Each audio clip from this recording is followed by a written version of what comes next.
Bonjour mes amis, bienvenue. Aujourd'hui, on va voir une vidéo et on va travailler une fête que peut-être vous pensez que c'est une fête étrangère, mais attention, c'est aussi une fête française.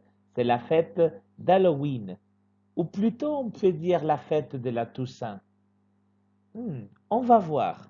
Vamos a ver si esta fiesta de Halloween es también una fiesta francesa o tal vez esta fiesta de la Toussaint, c'est-à-dire la fiesta de todos los santos.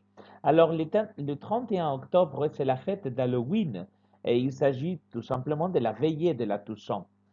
Mais attention, il faut différencier la fête de la Toussaint.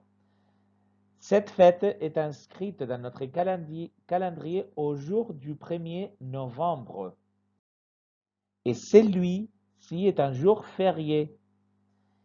La Toussaint, la fiesta de todos los santos, es un día festivo en Francia et c'est une fête traditionnelle et aussi religieuse. Es una fiesta religiosa. Alors qu'Halloween, c'est une fête commerciale, mientras que Halloween es una fiesta comercial.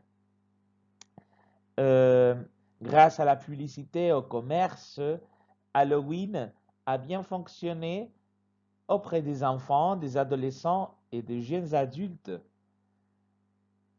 Les vitrines des magasins, las tiendas, por ejemplo, se parent de moins en moins d'orange et de noir durant la période d'Halloween.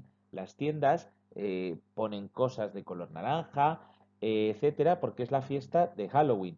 Et quelques enfants se déguisent y algunos niños, como veis aquí, se pintan, igual que aquí en España, pour fêter la fête d'Halloween. Mais vraiment, c'est une fête trop éloignée de la culture française. Sin embargo, esta fiesta es un poco lejana. La que no es tan lejana es la fête de la Toussaint. Une fête catholique, una fiesta católica, durant laquelle tous les saints connus ou inconnus sont célébrés. Se va a los cementerios a poner flores a los muertos. Concretamente, se suelen poner crisantemos. Durant ces fêtes, les tombes des défunts sont décorées de fleurs et les fleurs choisies sont les chrysanthèmes d'automne. Se suelen poner crisantemos. D'accord? Cette fête a son origine au XIXe siècle. Esta fiesta de los crisantemos en las tumbas tiene un origen del siglo XIX. En principio se colocaba en las tumbas de los soldados también de la Primera Guerra Mundial y era una fiesta que se realizaba el 11 de noviembre. Posteriormente se trasladó al 1 de noviembre, aunque también existía el 2 de noviembre, que era la fiesta de los fieles difuntos. Le 2 novembre, c'était la commémoration des fidèles défunts. Et cette substitution viendrait de la tradition de fleurir les tombes des soldats de la Première Guerre mondiale qui se fêtait le 11 novembre. Tradition qui petit à petit se serait déplacée au 2 novembre. Et plus tard, comme le 2 novembre n'est pas un jour férié, les Français ont pris l'habitude de célébrer les morts le jour de la Toussaint. Et comme le 2 de noviembre no es festivo, pues la tradición ahora es llevar esas flores el 1 de noviembre. Alors, pour commencer à travailler, on va connaître un peu le vocabulaire d'Halloween. Vamos a conocer un poco este vocabulario d'Halloween. Et vous pouvez répéter après moi si vous voulez. Podéis repetir después de mí. Alors, on commence. Une chauve-souris. Une citrouille. Un chapeau. Un squelette. Un balai. Une sorcière. Un fantôme. Un monstre. Un chaudron. Un vampire. Une lanterne. La maison hantée. Un cimetière. Une araignée. Une momie.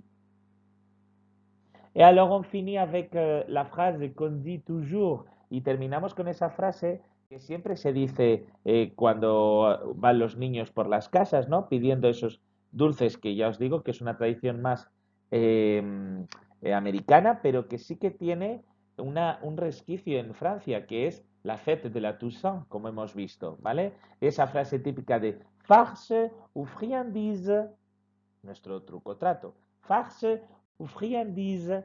Alors, j'aimerais vous souhaiter un très joyeux Halloween et n'oubliez pas de dire la phrase farce ou friandise. Et n'oubliez pas, vous pouvez visiter mes réseaux sociaux sur Facebook, le tableau des titères, sur Twitter, tableau des titères, sur Instagram, le tableau des titères. N'oubliez pas l'article et vous pouvez m'écrire par email si vous voulez, bien sûr, à travers le tableau des titères@gmail.com et vous pouvez trouver d'autres vidéos avec d'autres informations de grammaire, de phonétique, de vocabulaire ou même de culture comme cette vidéo à travers le tableau des titères. Alors merci pour votre attention et votre amabilité et au revoir. À bientôt mes amis.